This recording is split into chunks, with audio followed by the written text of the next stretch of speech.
Hello my friends. I'm going to show you an elegant food that a Vietnamese friend of mine introduced me to. Shortly after the Vietnam War, he and his family came to the United States, and when they lived in Vietnam they had no refrigeration. So the food that they would be using, they had to have a way to preserve it and keep it. So this is what they did with chicken. And what I'm going to do is take the chicken and just cut it into some manageable chunks.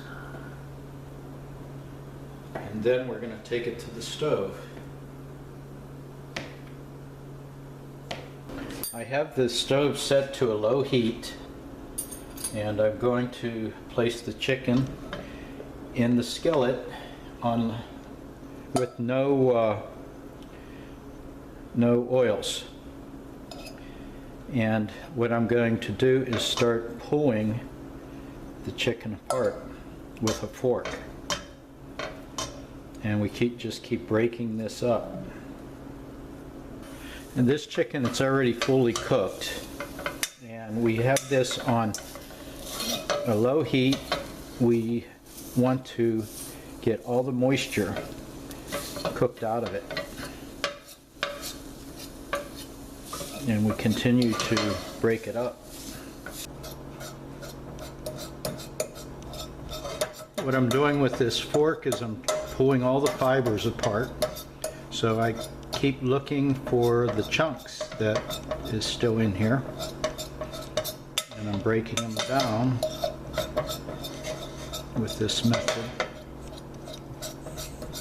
At this point, the chicken is in a consistency of a fluff, and it is ready for the table. This can be used on salads or garnishing other dishes. To continue to dry this, we have to keep cooking and breaking it down to assure that all the moisture has been removed. It's very important to get all the moisture out of the chicken.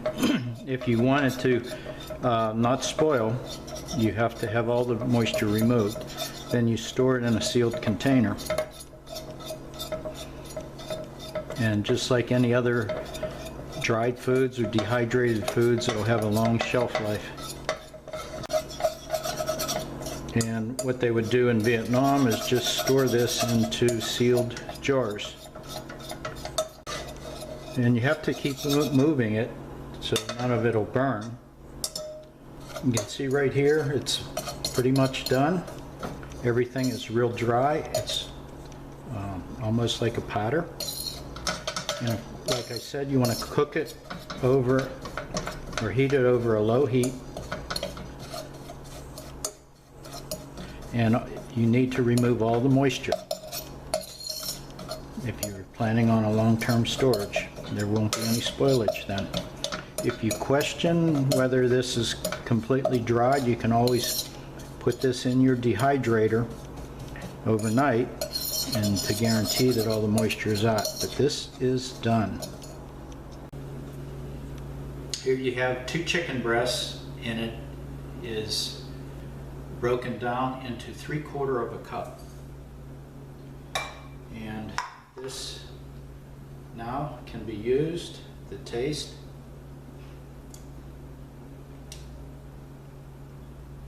tastes like chicken. This can be used in prepper food, long-term storage. You can mix this with your dehydrated foods and reconstitute, make it into a soup or soup base. This could be used or stored in a airtight container, a jar that's sealed. Keep it in a cool place and out of light. It should store for a very long time. And you can see here, it is just like a powder. Thanks for watching, my friends. Bye-bye.